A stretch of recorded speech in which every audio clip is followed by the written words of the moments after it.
نحمده ونصلي على رسوله الكريم اما بعد۔ عزیز سامعین اور میرے محترم بزرگوں اور دوستوں،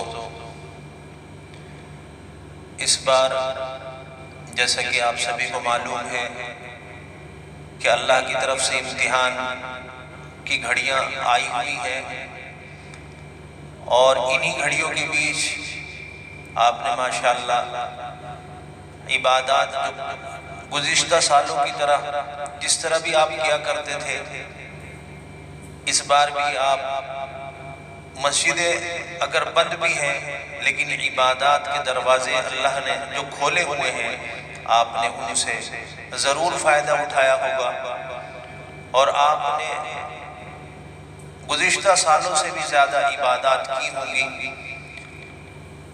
اللہ تبارک و تعالی آپ کی تمام عبادات کو اپنی بارگاہ میں قبول فرمائے۔ آج عید کی نماز کے تعلق سے چند باتیں آپ کے سامنے کرنے کی سعادت حاصل کر رہا ہوں۔ امید ہے کہ انشاءاللہ آپ کو عید کی نماز اس لاک ڈاؤن میں اور اس وبا کے درمیان، کرونا وائرس کے درمیان، جبکہ مساجد میں پابندیاں لگی ہوئی ہیں پورے ہندوستان میں، پورے ملک میں، اور یہ مقدس تہوار، یہ مقدس عید کا دن جو عنقریب بیچ میں 2 دن کے بعد آنے والا ہے، اور یہ تقریباً چاروں طرف سوال گردش کر رہا ہے کہ آخر ہم عید کی نماز کس طرح سے پڑھیں گے۔ تو یہ یاد رکھیں کہ عید اور جمعے کی نماز میں کچھ تھوڑا سا فرق ہے۔ جن جگہوں پر جمعہ ہو سکتا ہے اسی جگہ پر عید کی نماز بھی ہو سکتی ہے، اور جمعہ اور عیدین کے لیے 4 آدمی مقتدی اور 1 امام، 5 آدمی بھی اگر ہو جائیں تو انشاءاللہ جمعہ بھی ہو جائے گا اور عید کی نماز بھی ہو جائے گی۔ لیکن جو سب سے بڑا فرق ہے وہ یہ ہے کہ جمعے کی نماز میں جو نماز سے پہلے خطبہ دیا جاتا ہے وہ خطبہ واجب ہے۔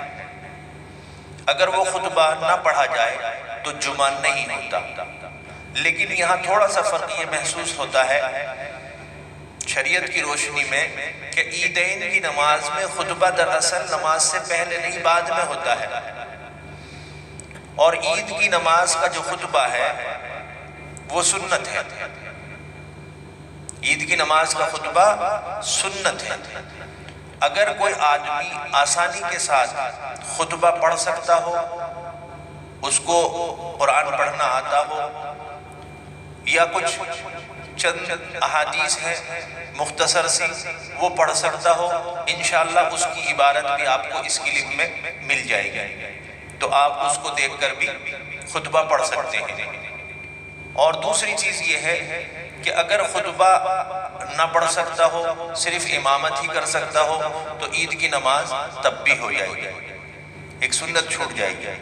لیکن اگر کوئی شخص اس قابل نہ ہو کہ وہ عید کی نماز نہ پڑھا سکتا ہو، اس میں کوشش یہ کریں کہ جو عید کی نماز کا امام بنے وہ باشرہ ہو، داڑھی والا ہو۔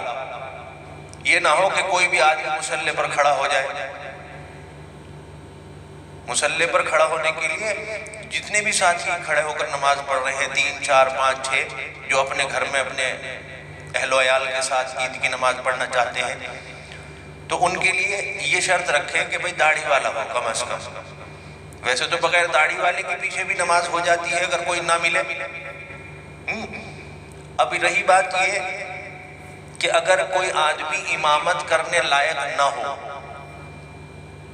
یعنی کہ اس کو قرآن نہیں آتا، اس کو صرف 2 صورتیں آتی ہیں، تو 2 صورتوں میں بھی عید کی نماز ہو جائے گی، کیونکہ 2 ہی صورتیں پڑھنی ہیں۔ پہلی رکعت میں انا اعطینہ پڑھ لیں، دوسری میں قل هو اللہ پڑھ لیں۔ کسی کو قل اعوذ برب الفلق یاد ہے، قل اعوذ برب الناس یاد ہے، تو آپ پہلی رکعت میں قل اعوذ برب الفلق پڑھ لیں اور دوسری میں قل اعوذ برب الناس پڑھ لیں۔ تو اب 6 تکبیر جو زائد ہے وہ آپ کو کرنی ہے، وہ تو کہنی ہے۔ تو 6 تکبیر زائد ہے، وہ بھی انشاءاللہ میں اس کے بعد میں دوسری کلپ آپ دیکھیں گے، اس میں عید کی نماز کا طریقہ بھی سمجھا دیا جائے گا۔ اچھا، جو لوگ قرآن بالکل بھی نہیں پڑھے ہوئے ہیں اور ان کے گھر میں آس پاس بھی کوئی ایسا آدمی نہ ملے کہ جس کو قرآن پڑھنا آتا ہو یا وہ نماز پڑھا سکتا ہو، تو اس کو بھی عید کی نماز تو پڑھنی ہے۔ تو اس کا طریقہ یہ ہے کہ فجر کی نماز کے بعد، جیسے کہ سبھی کو معلوم ہے کہ اکثر ہمارے ہندوستان میں جو فجر کی نماز ہوتی ہے، ابھی تو رمضان کا مہینہ چل رہا ہے تو اس لیے سحری ختم ہوتے ہی فوراً فجر کی نماز ہو جاتی ہے، لیکن سورج جو نکلتا ہے، سورج نکلنے کے 20 منٹ بعد اشراق کا وقت شروع ہو جاتا ہے نا؟ اشراق کا وقت 20 منٹ کے بعد شروع ہو جاتا ہے۔ وہ آپ اپنے علاقے میں، اپنے شہر کے اعتبار سے وہاں کے کیلنڈر میں دیکھ لیں کہ وہاں پر سورج کتنے بجے نکل رہا ہے، تو اس کے 20 منٹ کے بعد اشراق کا وقت ہو جاتا ہے۔ تو اشراق کی نماز کے کچھ دیر کے بعد، یعنی کہ تقریباً 1 گھنٹہ یا 1.5 گھنٹے کے بعد، اشراق کا وقت 20 منٹ کے بعد شروع ہوتا ہے، 20 منٹ کے بعد اشراق کا وقت شروع ہو گیا، اور تقریباً اس کے 1-1.5 گھنٹے بعد، 1 گھنٹہ بعد، پونا گھنٹہ بعد، اتنا وقفہ ضرور رکھیں، کیونکہ یہ چاشت کا ٹائم ہونا چاہیے۔ عید کی نماز کے لیے اشراق کا وقت نہیں ہے، چاشت کا وقت داخل ہو جانا چاہیے۔ تو جب چاشت کا وقت داخل ہو جائے، یہ بھی آپ کی مساجد میں جو کیلنڈر لگے ہوتے ہیں اس میں درج ہے، کیونکہ ٹائم اس لیے نہیں بتایا جا سکتا۔ مان لیجیے ہم دہلی سے ہیں تو دہلی کا وقت الگ ہے، بہار کا وقت الگ ہے، بنگال کا وقت الگ ہے، پاکستان کا وقت الگ ہے، کراچی کا وقت الگ ہے، بنگلور کا وقت الگ ہے، کلکتہ کا وقت الگ ہے، تو وقت اس لیے بھی نہیں بتلایا جا سکتا کہ یہ متعین وقت ہے۔ تو آپ اپنے علاقے کے علماء سے یا اپنے علاقے کی مساجد میں کیلنڈر میں دیکھ لیں کہ چاشت کا وقت کتنے بجے ہو رہا ہے۔ اشراق کا وقت ختم ہو جائے، چاشت کا وقت شروع ہو جائے، تو آپ اس وقت اکیلے کھڑے ہو کر 2 رکعت نماز چاشت کی پڑھ لیں، یہ کافی ہے۔ عید کی نماز کا ثواب اللہ تعالیٰ آپ کو عطا فرما دے گا۔ وآخر دعوانا ان الحمدللہ رب العالمین۔ سماعت کریں اور اسی کے ساتھ پریکٹس کریں، انشاءاللہ آسانی سے آپ عید کی نماز کے بعد یہ خطبہ خود پڑھ سکتے ہیں آسانی کے ساتھ۔ چلیے شروع کرتے ہیں۔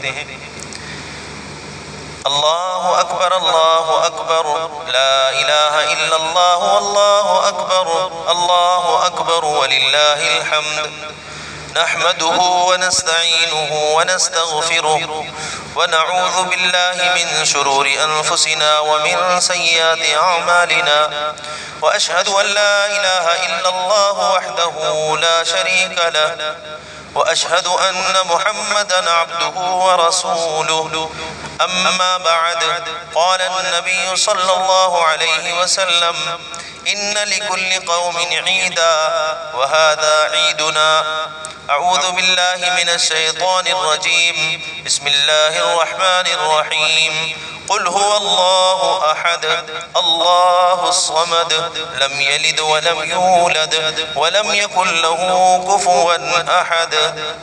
یہ پہلا خطبہ ہے اور انشاءاللہ دوسرا خطبہ بھی آپ اسی طریقے سے یاد کر لیں گے۔ اللہ اکبر لا الہ الا اللہ واللہ اکبر وللہ الحمد الحمد للہ رب العالمین والعاقبۃ للمتقین اللہم صل علی محمد وعلی آل محمد وبارک وسلم اللہم ارفع عنا البلاء والوباء إن الله يأمر بالعدل والإحسان وإيتاء ذي القربى وينهى عن الفحشاء والمنكر والبغي يعظكم لعلكم تذكرون۔